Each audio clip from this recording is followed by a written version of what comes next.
Well, welcome everybody. It's a great pleasure to host you all here today. We had a previous session where we talked about Eurasia in terms of the history of empires to set the stage for the present. And the present is that Eurasia is cohering. It's getting smaller. Technology is defeating distance, and there are all these new corridors, whether sea, road, air, all bringing Eurasia closer together. And what we have to figure out is how exactly is it happening and what does it mean? And we have a panel today that's going to talk about what's actually happening on the ground in Eurasia. And I'm going to start with Parag Khanna. He's going to talk for 20 minutes about connected regions or corridor wars throughout Eurasia. Now, Parag is a senior research fellow at the Lee Kuan Yew School of Public Policy, the National University of Singapore. He's the author of a number of books, particularly Connectography, which merges together historic geography, traditional geography with technology. And it's a wonderful tour de force. It was a book like 10 years in the making. It's filled with maps. I urge you all to take a look at it. And I've known Parag for 20-odd years now. And he literally is all over the world, traveling all the time. He lives in Singapore, and he's one of the most connected people I know, and especially in weird places on the ground. And responding to Parag will be Her Excellency Mrs. Anusha Rahman Khan, who is the Minister of State for Information Technology and Telecommunications in Pakistan.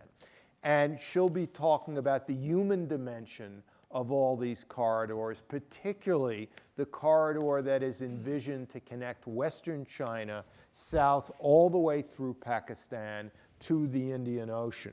And we also have with us Mr. Xiaoping, who is the Director General of China's Public-Private Partnership Center, the People's Republic of China. And he's going to talk in even more detail about Belt and Road. So this is really going to be a deep dive into all these corridors we've been reading and hearing about. First it was One Belt, One Road, OBOR, then it became BRI, Belt and Road Initiative. But whatever acronym you use, the details are going to come out here. So why don't I turn it over to Parag, who will give us a briefing on what's going on throughout Eurasia. Excellent. Thank you so much. And beyond. Thank you so much, Bob, for the very, very kind introduction. This series of 3 or 4 sessions during the annual meeting is a really robust arc that's treating this whole set of issues around the future of geography, empires, connectivity, and so forth. And I hope some of you were here for the previous hour in which Bob really set the stage brilliantly for what is to come, not only in this session, but also in the remainder of the week with Shirley's session as well. Let me jump right in the interest of time.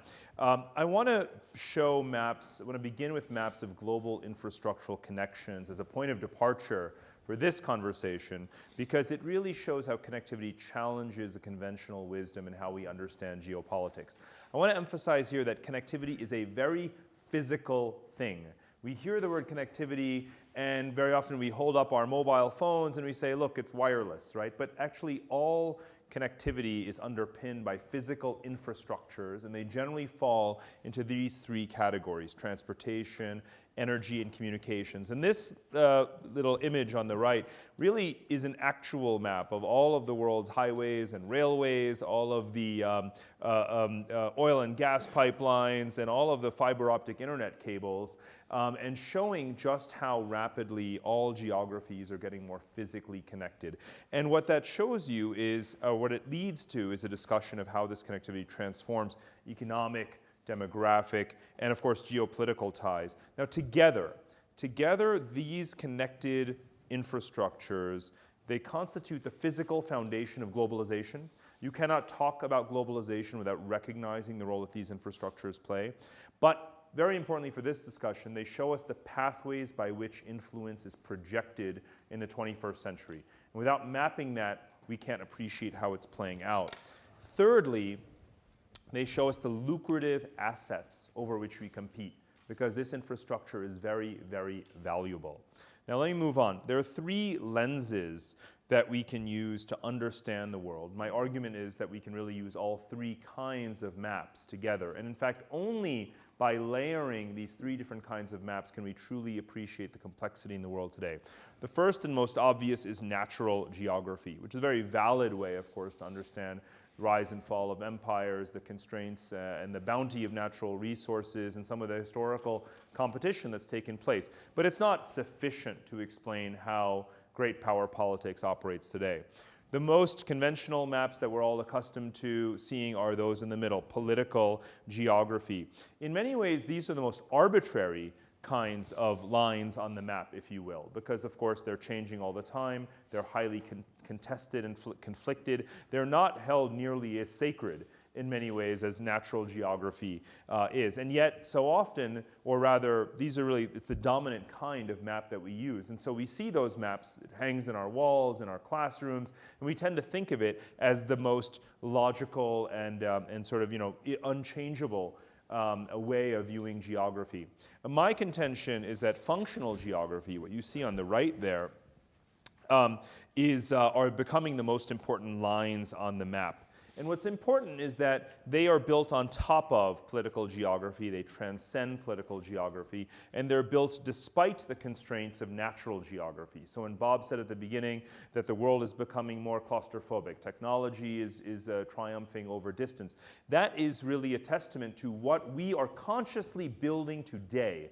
Every single minute, we are attempting to unravel and to overcome the legacies of the imperial post-colonial boundaries that were created really in the 1940s, 1950s, and beyond. And functional geography is how we do that. So to understand where the world is going in the future, you have to look ever more at the functional geography. Or again, as I say, you need to juxtapose all three.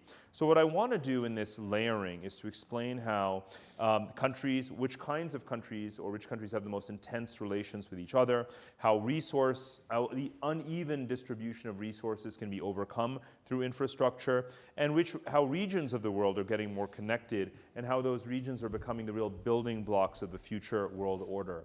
And the story of how infrastructure radically reshapes geopolitics really begins in Europe in many ways in the post-war era, because the sub-regions within Europe and Western Europe as a whole have really become a very highly integrated, a very dense infrastructural space. If you start really with the Baltic region, here you have what economists might call an optimal governance area, because the countries of the Baltic region have so integrated their infrastructure, their energy, their financial services, their telecommunications, that in many ways they share governance in that space.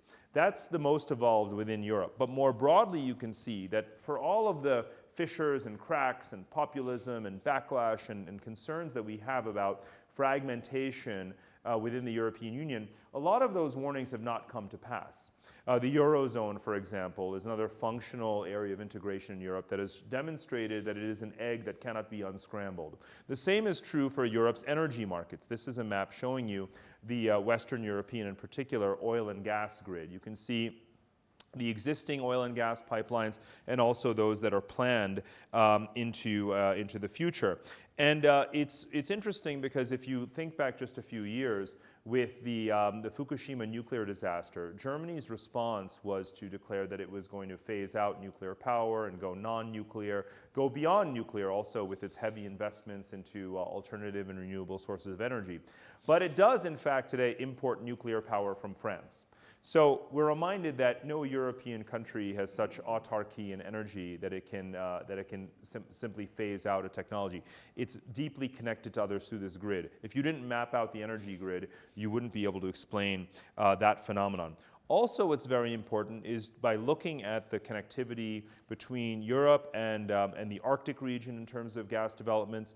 Of course, with the increased trade in energy across the Atlantic Ocean because of America's rising production, and certainly the increase in North African energy exports to Europe. This helps you understand how Europe in the long run, even in the traditional domain of hydrocarbon energy, is trying to diversify away from its dependence on Russia. You can see the Baku-Tbilisi-Ceyhan pipeline as well as an example of doing this also. So let's focus though on the, again, in traditional geopolitical thinking when it comes to natural resources and the corridor, if you will, between Europe and Russia, that's generally described as a dyad of significant dependence. We often say Russia has Europe over a barrel, right, because of that energy dependency. Again, if you map it out, you can clearly see the ways in which Europe is attempting to break free of that dependence.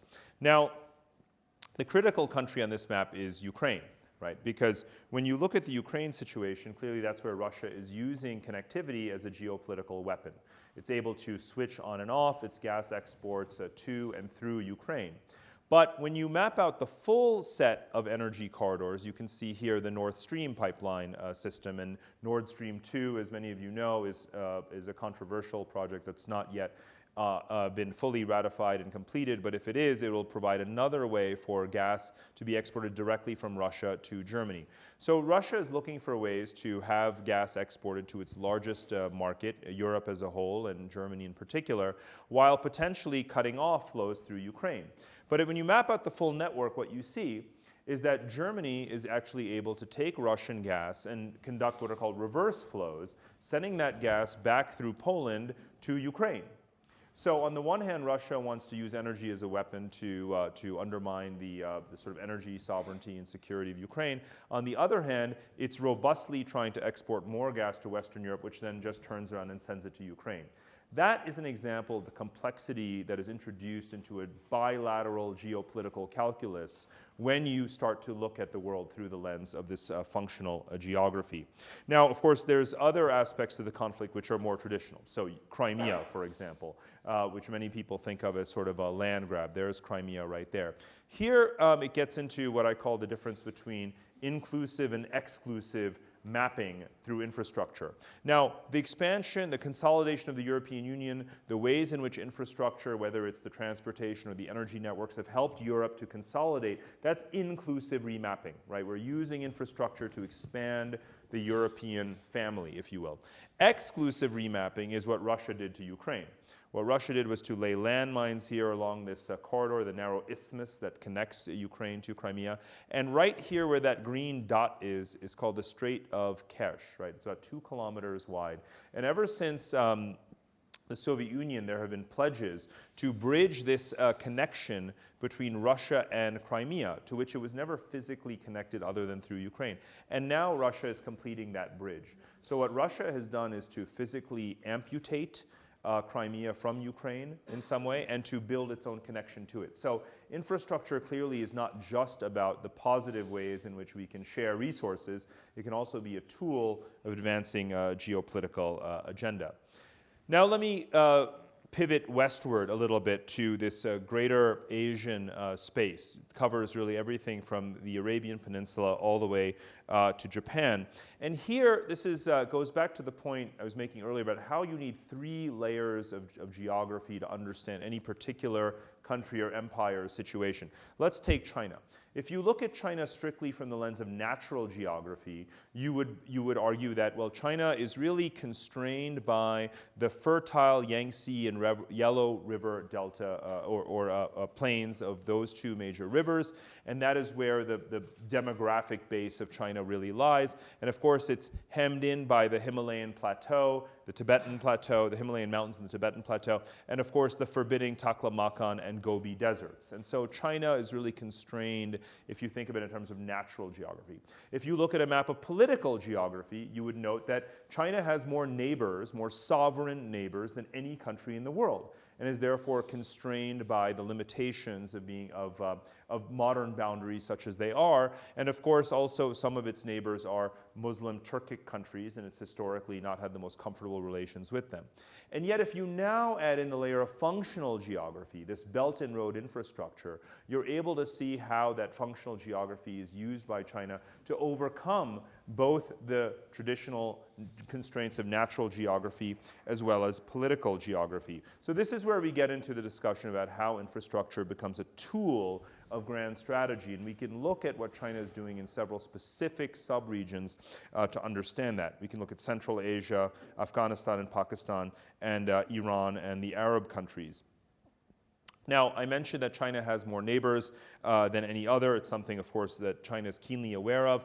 Another geopolitical fact is one that is in traditional geopolitics called the Malacca Trap. Here at the bottom of the map, you have the Strait of Malacca, through which more than 2/3 of China's energy imports flow, more than 2/3 of China's exports of manufactured goods flow. And of course, the Belt and Road Initiative is to a very large degree an attempt to overcome that trap, right? To have multiple pathways, more resilient ways in which to trade in energy and goods. China's Arctic strategy, by the way, which we're not going to focus on as much today, is very much part and parcel of having a way of not being dependent purely on the Straits of Malacca, but rather having overland routes across Eurasia and also the Arctic routes as well, despite that sense of encirclement.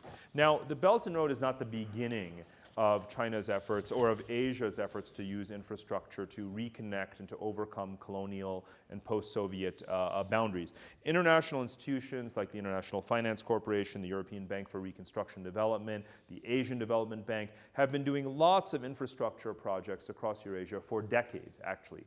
China has now come in with a substantially larger amount of capital. To some degree, it's reinforcing what has already been done and adding in new lines on the map, new kinds of projects. This map shows you when Belt and Road is complete, most of these infrastructures will have been built. This is the oil and gas pipelines, the railways, the high-speed railways, the road networks, even hydrological canals, fiber optic internet cables I could have put in. Those generally tend to track to railways. Of course, airports, seaports, and so forth. This will become a very dense map of functional geography. Again, that is helping the dozens of post-colonial, post-Soviet, landlocked, poor, fragile, overpopulated countries to overcome the legacies of their political boundaries and to achieve more economic gains through connectivity. These countries are also rapidly urbanizing as well with these new infrastructure investments. Countries like Kazakhstan have undertaken attempts to rapidly reform their economies and to begun large privatization campaigns in order to cope with the sort of structurally low price of oil. In doing so, they're inviting in ever more infrastructure investment. The same is true of a country like Uzbekistan that has just lost its long-standing Soviet-era leader, Islam Karimov. It's been replaced by a government that's not exactly one would call liberal, but one that is clearly opening more to foreign investment, has undertaken currency reform, is certainly welcoming lots of Chinese capital as well. And the World Bank says that Uzbekistan is going to be one of the fastest growing countries in the world this year. So there's a lot of dynamism in the post-Soviet republics because China has been using infrastructure for the last 2 decades to really reorient those countries less towards Russia and more towards China. But in the long run, they use that connectivity to themselves have more efficient access to the Arabian Sea, to Arab countries, and to Europe as well. So it's not just a tool that benefits only China. It's something that has a broader benefit as well. For Pakistan, the China-Pakistan economic corridor that is represented by some of the infrastructure corridors that are here, as well as Chinese investment in Afghanistan. We have tended in the media and analysis to look at Afghanistan and Pakistan as American clients in the context of the war on terror.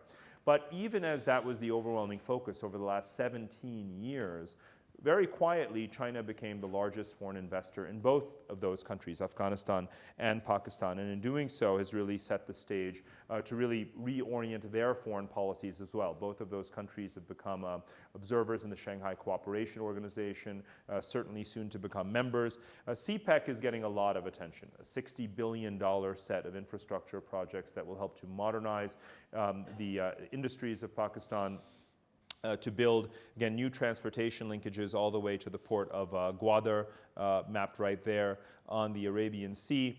And interestingly enough, it shows how infrastructure can have a very powerful impact on the domestic, even military calculus of a country, because Pakistan has been reorienting and repositioning some army divisions in order to make sure that it protects these infrastructure corridors within its own country, because they are of such strategic significance. Again, as much as we have looked at Afghanistan and Pakistan as a country where we're so focused on the border between them and the transnational flows of illicit arms and the role of the Taliban across those borders, what's every bit as, if not more, much more important really to Pakistan today is protecting that infrastructural corridor.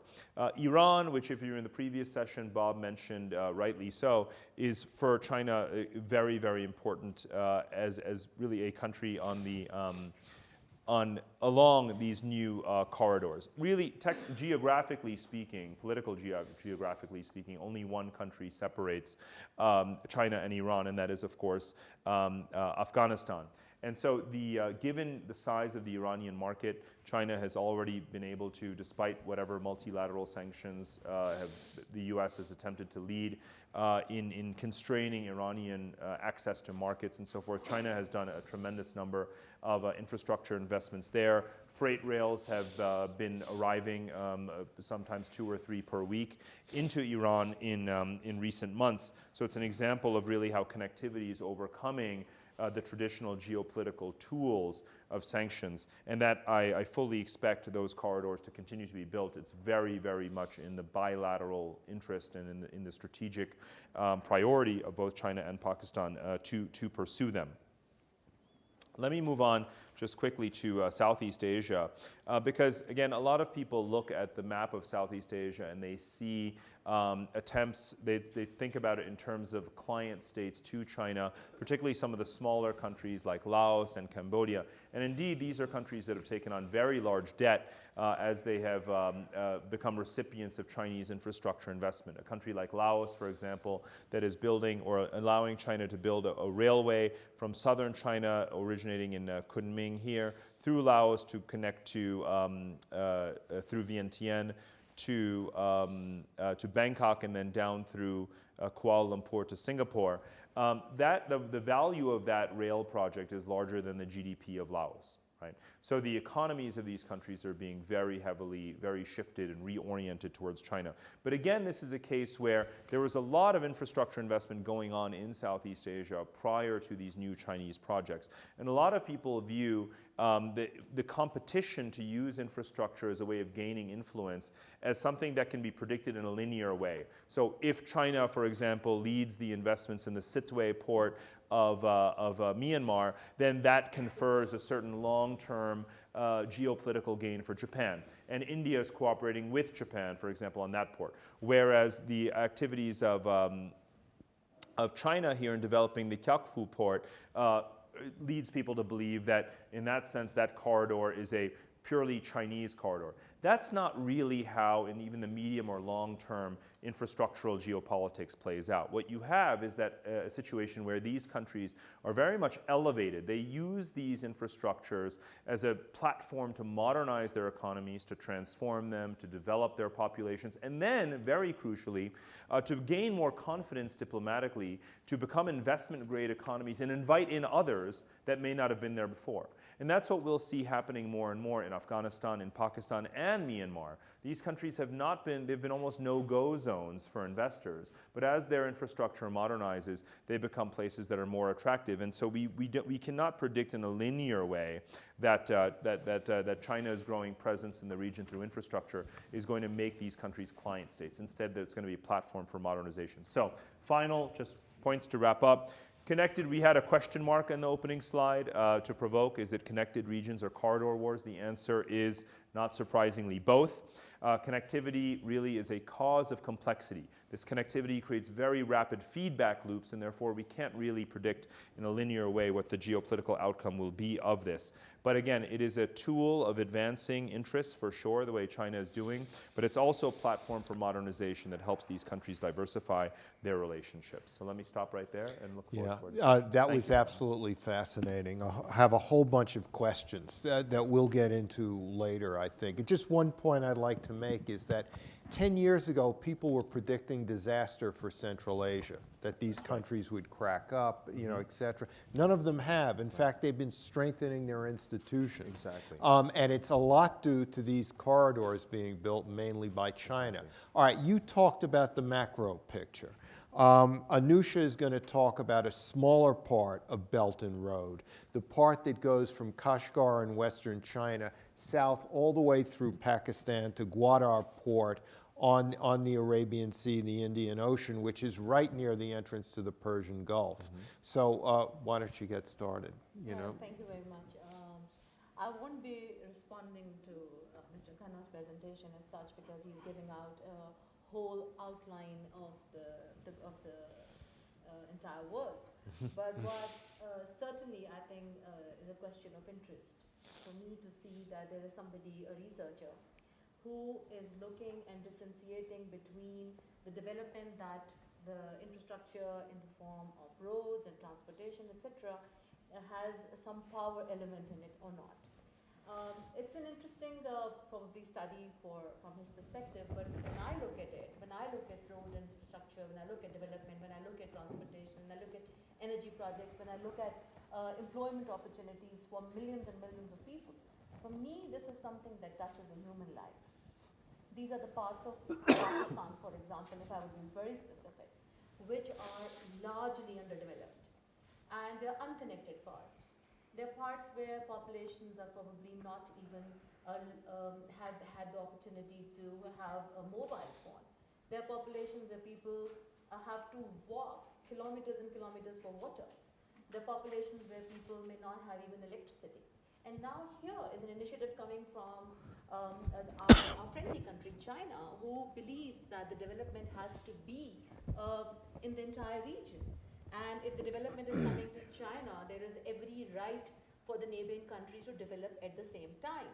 And I think it is very magnanimous for President Xi to come forward with this OBOR initiative where 65 countries are getting connected. And the entire region is getting an opportunity to develop and improve their lives, improve the lives of those who are poverty-stricken, improve the lives of those who have never seen, felt the way development is considered a right of the West. And this is an opportunity for those people to get connected and they have a meaningful, I would say, existence. So I would say how it does that.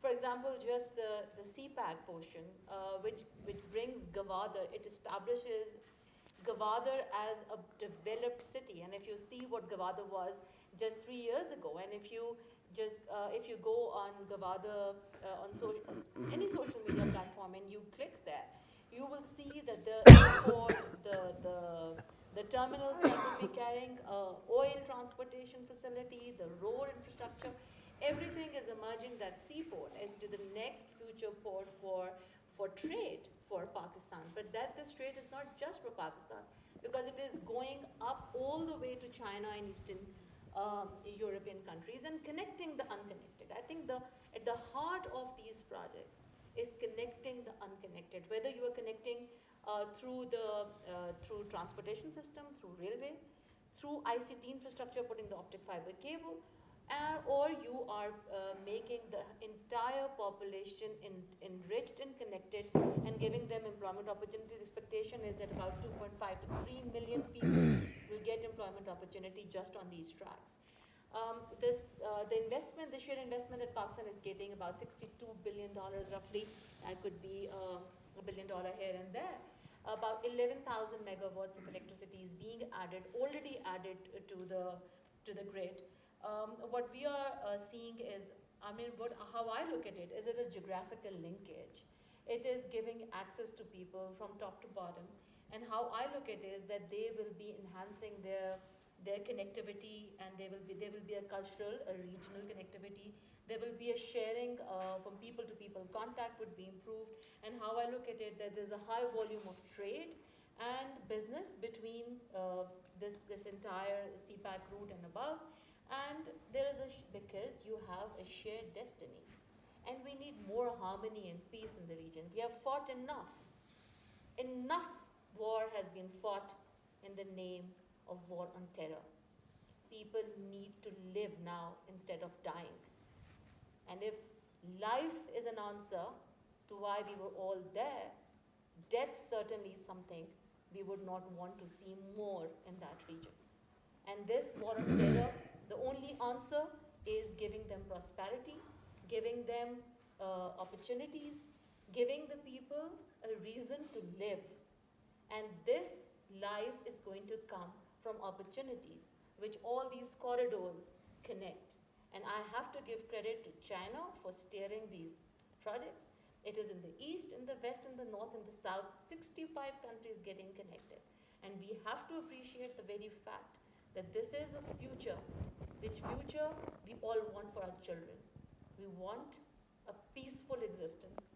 We want development, and we want growth in our economies. This is what is going to root out terrorism.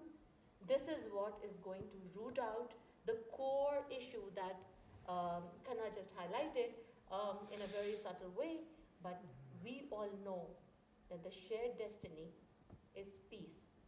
And people of this region deserve it more than anybody else, because we have lost 50,000 lives in this war on terror.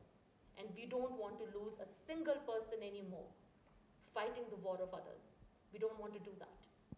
And this effort, the $62 billion or so that are going to get into the country, we are already seeing the results. Pakistan is now said to be, by 2030, to emerge in the top 20 countries in the world.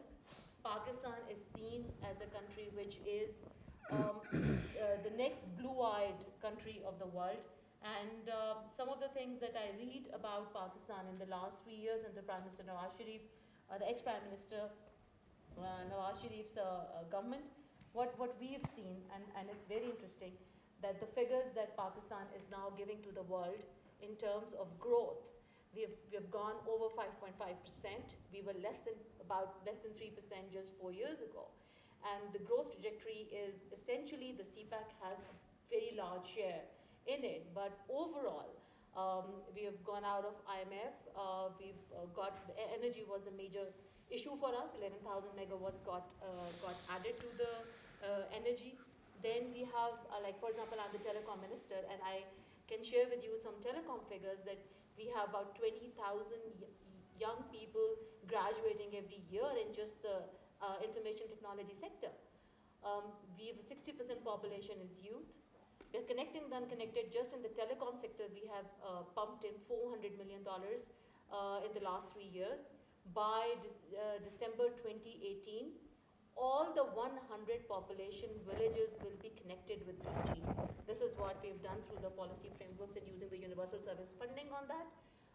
Once we have done this ICT and so on, I think that after doing the supply side of these roads and belts and transportation and infrastructure, the demand side, the use of technology is going to empower my people, my little girls in the next 10 years, whom I'm teaching coding, actually from the Ministry of IT platform, ICT for Girls projects and so on.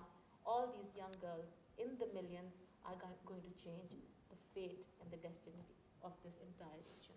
And that's that's a very stirring vision. In fact, who would have thought that the war on terror will be won by China? In the sense that China will change Pakistan more than all the aid from the United States over decades, so to speak. I would, if you would allow me to interject, this aid thing is very highly and very wrongly projected. It's the cost of fighting the war that sometimes is reimbursed. Very small portion is aid. So we've done that figures. Anybody wants to go on the website and you can click it, you would Yeah. know what portion, very small portion is A, most of it is the front Okay. of the wall. But you know, it's going to be real challenging because I've been to Gwadar and I've been, you know, north and west of Gwadar into Baluchistan, and I've traveled much of that part of Pakistan, and that is, you know, that's an area that traditionally the Pakistan military has had trouble maintaining order in. So this is clearly the most visionary and the most challenging of all the components of Belt and Road. Now I'd like to turn it over, you know, to Xiaoping you know, to talk again about Belt and Road at a deeper level and from China's perspective. Okay, today the topic is very interesting. Parag takes some broad view about the geopolitics and can give some substantial program. I think when the time you into the 21st century, how to look into the future, different have different vision. I think the President Xi Jinping in 2013, he gives the Chinese global version how to development in the new century. We must be China propose a vision. We must set up a community with a shared future for mankind. That is, we must focus on the development. So to equal this version, China propose the One Belt, One Road, the initiative. The initiative is not geopolitical agenda. It's only focused on development because China is a developing country. How to improve livelihood is very important. How to elevate poverty, how to let every child have educated is very important things. But from the Chinese for last year's experience, infrastructure is very important, critical to the economic takeoff. So when China have growth, get more wealthy, so Chinese want to share my experience, my financial resources, my experience, my industrial capacity with neighbor countries. So Chinese propose One Belt, One Road. So the initiative include 5 pillar components. First is policy communication. Second, infrastructural connectivity. Third is trade links. Fourth is financial cash flow. Fifth is people's harmony. So in so far, some friends, some people think that China, when the China grows, China becomes stronger. So Chinese want to expand individually, and I think China's growth is not a threat. It's China's growth is want to give more benefit to other countries, such as Pakistan. I think Pakistan is a labor country. When Chinese get growth, we must have some ripple benefit to Pakistan. It's normal. So that is the way how to set up the collectivity plan for the focus. Second, I think the One Belt, One Road is proposed forced by China, but is a global, inclusive global development plan. We welcome all the countries involved in it. So far, I think there is China has 37 countries have set up with China, set up the bilateral agreements to involve the One Belt, One Road. I think the One Belt, One Road is not ODA, China's ODA. It's a market-based. It's a market-based development plan. I think in the last year in Beijing, the One Belt, One Road leader forum, the communicator claimed one critical principle. One Belt, One Road initiative is based on the market rules. That is, enterprise investor, private partner will be play pivotal role. Government may, I think government is makes some proper role in this. The last point I want to share with you, because when in the One Belt One Road is cover emerging countries, in this region there's some problems such as the problems such as the complex issue, such as different cultural, different region, different political regime. But I think it's very important. It's not very important. We must beyond the different point. We must find common ground. What is common ground for this country development? So I think One Belt One Road is a focus on the development beyond the politics, beyond the region, beyond the culture, and it's the open global initiative. It's not China. It's not China global agenda. Thank you. Thank you very much. It's fascinating that even if Belt and Road, One Belt, One Road is too fanciful, even if only part of it is created, even if there are all these problems with it, it's still a vision. It's aspirational. It's a geographical version of a grand strategy. And nations that tend, and states that tend to have a vision, tend to do better than states that have lost a vision or don't have a vision. So China now has a vision for connecting Eurasia, whereas the United States, which had a vision for Asia from, I would say, from when Nixon went to China to right up through Barack Obama, has now narrowed its vision down to North Korea and a better trade deal with China. And so it'll be interesting to see how this plays out. China in aspirational terms is at its strongest, and America is at its weakest. All right, we have a lot to discuss here. I'd like to just make another point, which is, Parag, you talked all about how infrastructure, is physical, it's valuable, and it's vulnerable. And and the more functional geography we have, this building, the more not only can Eurasia be more at peace, and things can, it can be, and people's lives can be uplifted. It also provides an opportunity for military planners, for wars to migrate from one region to another in a way that they couldn't before.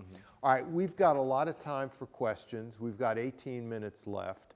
Why don't I take questions from two people, each. Professor Jackson. Oh, thank you very much. So this is for Mr. Xiaoping, and it relates to Ms. Khan's comment. So this is very much an infrastructure question. But if the vision is to lift people up, where is education as an accompaniment to One Belt, One Road? And let me just, in the interest of full disclosure, I've had some involvement with the oil and gas industry, particularly projects in Africa, Sub-Saharan Africa. Now, I haven't been there in a while, to look at those projects. China built a lot of infrastructure, but it was for extraction. But what at least at that point didn't seem to be happening was a concomitant development and training and education of the people. Can you speak to a linkage in terms of human capital development with the infrastructural development? Let me take one more question before we answer it. Yes. Thank you, Stefan Flickegram with the Swiss government. You stole my first question, but because now it seems that we talk about the silver bullet, which is infrastructure, and everything else has to be seems to have fallen by the wayside. not just education and health, but also institutions, anti-corruption. We're not talking about this anymore. The other thing is, when I hear you talk about the massive infrastructure investment that's happening now in the context of the One Belt, One Road, or BRI, if you come in, if you were just born now, you would think that nothing had happened in that area before. What went wrong before? There were 40 years of multilateral development bank, the Asian Development Bank, the World Bank, there were a zillion World Bank projects. Why are we saying, actually, it now starts with BRI and before there was nothing? All right, why don't we start with Xiaoping to answer the question from Professor Jackson. Okay. I think the question is very interesting because I think 40 years ago, China faced problem is now in some one by one countries. So let's say if you want to economic takeoff is very vital for the development. When your economic development so have more financial resources for education. So in China's experience, we must force such as in Pakistan. When you have the sound infrastructure, so when the infrastructure is collected, let's more human resources, logistics, and the trade will be facilitated more fastly, more equally. In One Belt, One Road, China is not only build the infrastructure. When the infrastructure is built, the logistics is operative. We independent of the Pakistan situation, we can cooperate, set up industrial zones. So let's say can manufacture in these public zones. There is more industry, manufacturing, and more consumer goods. So when this program has done, they create more jobs, can bring more new ideas. So I think when the economic growth, the government have more fiscal financial resources. I think education will have big room to improve. All right, Parag, I'm going to turn to you. What went wrong before? Right. So that, what was here before? And Right. and then, Anusha, maybe you could talk about institutions in all this. I want to tackle both questions a little bit because I think they're very much related to each other.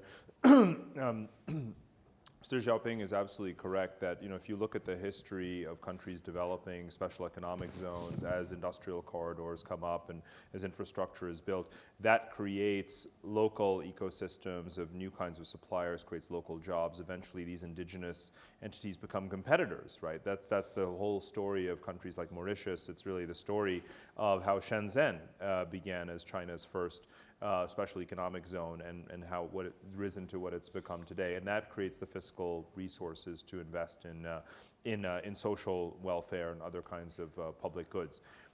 Actually, to your question, sir, about what was there before, as I mentioned, Belt and Road is not new. I said that the European Bank for Reconstruction Development, the Asian Development Bank, and others in the IFC have been doing extensive infrastructure projects in the Central Asian region for 25 years.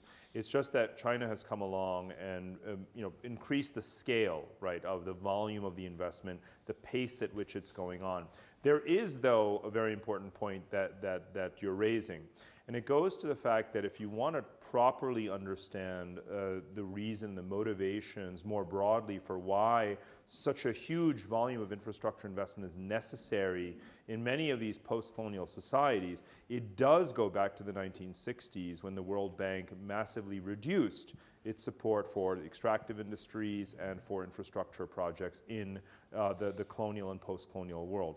That created a significant vacuum. You could just call it a market failure, in terms of the decay of public infrastructure over a decades-long period that began in the immediate post-colonial period. When the French and British withdrew from many of these places, where did the public finance, where did the expenditure come from to modernize infrastructure? Now, there's a life cycle to physical infrastructure. Every couple of generations, you need to renew and rebuild this. Every American from New York City, and Bob and I happen to both be from New York City, we know this very, very well. Infrastructure is decaying. You need to have your own Marshall Plan, the equivalent of the American interstate highway system of the 1960s, in whatever country you are in. That's especially true of post-colonial countries, which, as I said, their populations have at least tripled, if not quadrupled, from North Africa across the Middle East into Central Asia. They have high youth unemployment, and they have had no new infrastructure investment in decades. So China's timing is incredibly propitious because you're dealing with a large set of countries that have not gotten this fundamental basic layer of functional geography renewed and rehabilitated, which is something they really, really need. So whatever was done before was fine, but it wasn't nearly enough. Anusha, on institutions? Well, I would just simply respond to one thing about the last 40 years. I would like to say that there is a cohesive sincerity to whatever is happening at this point in time now between China and Pakistan. There is a vested interest in Pakistan to develop, and China is in the region, and the entire neighborhood is getting developed. It's the region that is getting developed. When outsiders announce programs, they are still not from the, when they're not from the region, when they're not the direct beneficiaries, there is a different type of an impact of that program. But when the region is developing, when China is developing, is helping develop the entire region, and when the countries are sincere with the development, is because they all have common interests. They all have a shared vision of peace in the region, a development in the region, prosperity in the region. People who live in that region, who belong to that region, are working together in that region for a shared vision and goal, to achieve the shared vision and goal. And I think that is the reason why I see that this project will have a lot of sincerity in its implementation, because each and every one of them will be working for themselves and for their own interest. So there is no external lobby or other people thinking that we're the nice people and we're going to help you do things, but not really have the vested interest in having it implemented and executed. So the privileges and the corruption part that you just mentioned, I don't know, I would like to hear your question again, but now I see a different region emerging in the next 10 years. I have no doubts on that. If you can have your question again on the institutions, you mentioned something. I didn't get your question. Yeah, quick, and then I want to get some more questions from the audience here. Basically and very simply, the focus on infrastructure solely, will it work without concomitant development in governance, anti-corruption, better institutions and the like? But I think we are going on an assumption that other institutions are not getting developed. You cannot do so much work without increasing the capacity on the ground, having the human resource execute those projects. I mean, if I were to share with you, and I'll just quickly share with you what has already happened. And 1,100 kilometers of long motorways already built between cities of Karachi, Lahore. 160 kilometer per hour train travel has between Karachi and Peshawar. The work has already been done. December 29 is the deadline. 33 billion worth of energy infrastructure are to be constructed. Private companies, 10,400 megawatts. Work has already been done. Gawada, if you just, I just said, you go on the click and you will see what has already been made. So that means that there is sincerity in implementation of the project. Yes, question. Thank you. Ali Sunaidi from Oman. When one looks at these physical networks that are becoming transnational, and on the other side, we're starting to look at, again, borders being put up, less faith in WTO, a lot of anti-dumping. And doesn't this affect the appetite of financing new physical networks or even maintaining old networks? Because this uncertainty that is brought about in the last few years seems to hinder the effort towards connecting and further connecting the world. I mean, it's all about feasibility, it's about viability. So this political situation also that is happening, these borders that are being put up, wouldn't they hinder this expansion of networks that are happening around the world? The speed at which we saw them when the world was opening up is definitely more probably than the speed that we'll see them now, as the world seems to be coming back again into protectionism. People are getting out of unions. Brexit is one. We've seen what's happening in the Gulf. We've seen what happens to airliners, you know, new laws out of a sudden, which hinder the movability of services. Well, this is clearly the tension. You know, the tension between individual states putting up barriers and other individual states building connectivity. Anyone thoughts on this on the panel? We cannot universalize. The observation that you made is very correct about some parts of the world, but it's not universally true. There are far more regions of the world and a vast majority of the world population that is affected by the bringing down of borders and the infrastructure being built across them, the new trade networks, the new opening of economies to foreign investment. That trend of openness and globalization and connectivity characterizes the vast majority of the world population and the high growth market regions today of East Africa, the Gulf region, South Asia, Southeast Asia, and so forth. Again, the greater Indian Ocean rim, about which Bob has written beautifully in some of his books, that is the new epicenter of global trade growth. It is so completely immune from the Western trends today around Brexit and things like this. And you can see this in survey data around how Asians feel about globalization versus how citizens of France and America feel about globalization. It's 80 or 90+% of the populations of Vietnam and China and India that are rabidly pro-globalization. You heard Prime Minister Modi this morning giving a speech that was very similar to President Xi Jinping's speech here last year. Openness to trade and complementarities and pursuing comparative advantage. So I don't worry at all about the current populism in the West infecting, if you will, this trend that's underway in Asia, because countries are just realizing the complementarities between them in many, many economic sectors, whether it's natural resources, industry, finance, and services. So I think that we're seeing a new wave of globalization.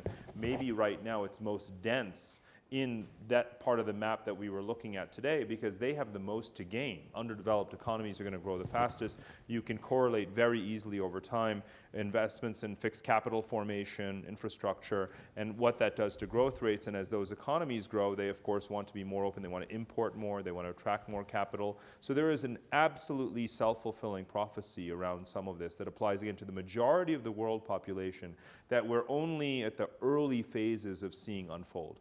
I love this term cohesive sincerity that the minister just used. Right now, the stars are aligned in such a way that the governments trust each other enough, right, to maintain this pattern.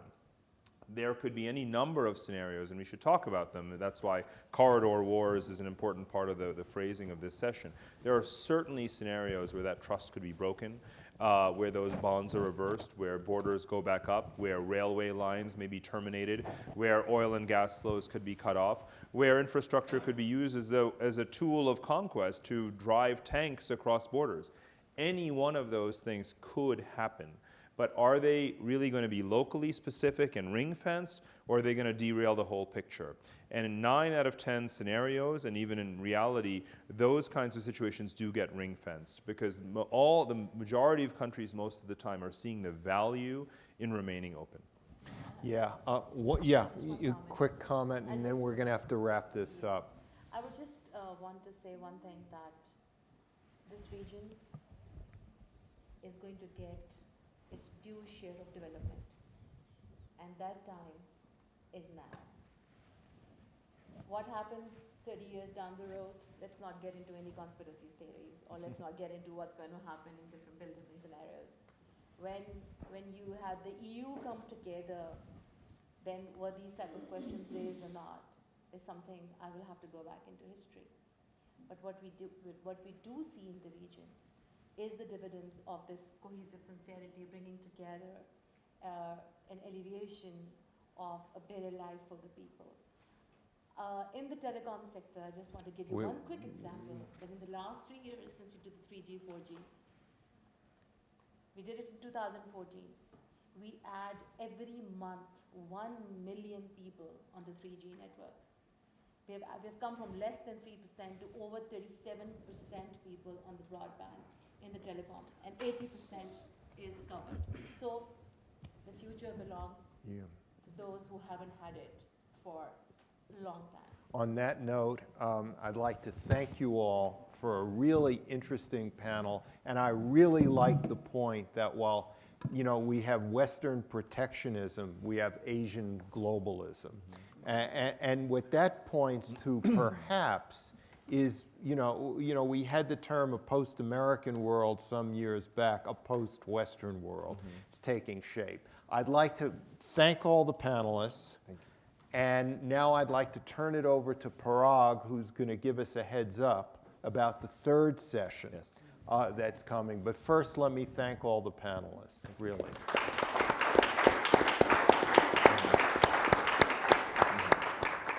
As Bob mentioned, this is part of a series that a number of us have been working quite intensely on. And I want to cite Philip Shetler-Jones over there in the back, who's the real architect of this arc of sessions. Again, the forum has been great about investing the resources and the time so that we could really discuss the full spectrum of geopolitical issues. And the third session that Professor Jackson is going to lead on Friday is going to get really deep dive into the technological dimensions, everything from or all the way including artificial intelligence. Now that is going to, the fourth industrial revolution to artificial intelligence and the impact that's going to have on the geopolitical landscape. So make sure you add that to your agenda as well. Thank you.